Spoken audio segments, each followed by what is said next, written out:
Жақсы балалар, бүгінгі біздің тәрбие сағатымыздың тақырыбы желбірей бер жеңіс туы мәңгілік. Балалар, соғыс дегенде есіңізге не түседі? Кәне ойларыңызды айтайықшы. Ақкербес. Танктер, бомбалар. Бірінші жылы, 1905 жылы соғыс өтті. Ол кезінде 9 мамыр жеңіс күні болады. Ұлы Отан соғысы басталғанына көптеген жылдар өтті.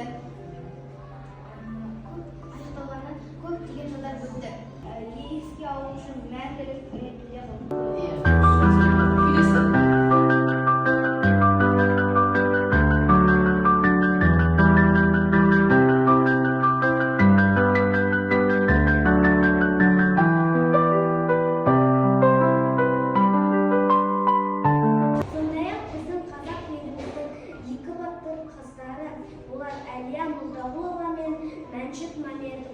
олар ерлік үшін медальдармен, ордендермен марапатталды. Олардың аттарымен көшелер, мектептер аталды. Менің кәрі нағашы атам да соғыс ардагері. Ешкімде ұмытылмайды. Майданнан оралмаған батырларды мәңгі есімізде сақтаймыз. Өте жақсы. 24 жылы 19 қазанда Ақмола облысында Тәтөбе ауылында дүниеге келген. Әскер болып 1942 жылы атанды. 1944 жылы әскер жаяу жүру училищесін бітірді. 1945 жылы 30 сәуірде Рейхстагқа жеңіс туын тікті. 1988 жылы 10 тамызда Алматы қаласында дүниеден өтті.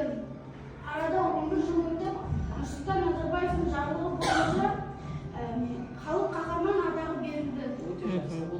Халық жеңіс күнін тойлайды, жас сәбилер думан татып ойнайды, ардагерлер көздеріне жас алып, ұрпақтарының амандығын ойлайды.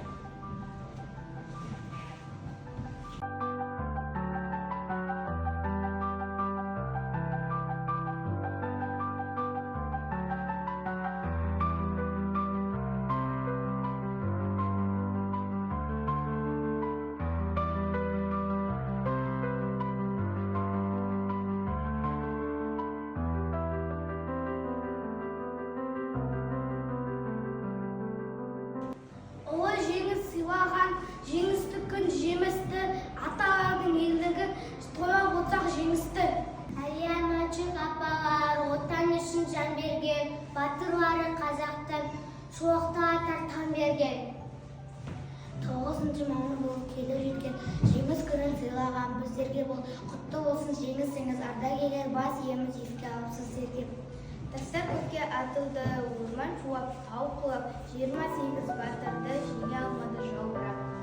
Ерлеріне елжіреп, әркез құшақ жайған ел, менің атам ержүрек, менің атам майдангер. Көп тосып білемін, атам талай жыр еткен, барлығына жүремін, аман саулық тілепмен. Ордендері тізілген, келбеттері келісті, аталардың жүзінен көремін жеңісті.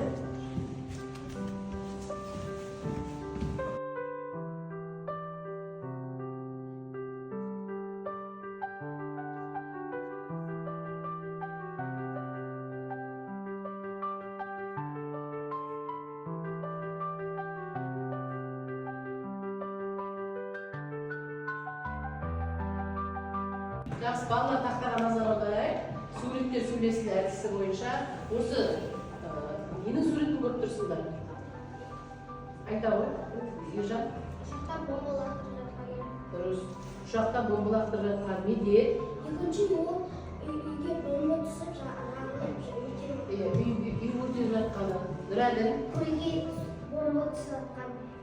Өзен көлдерге, теңіздерге бомба түсіп жатқаны көрініп тұрды. Bir сөзбен айтқанда, яғни әуеде де, жерде де, суда да соғыс болып жатты.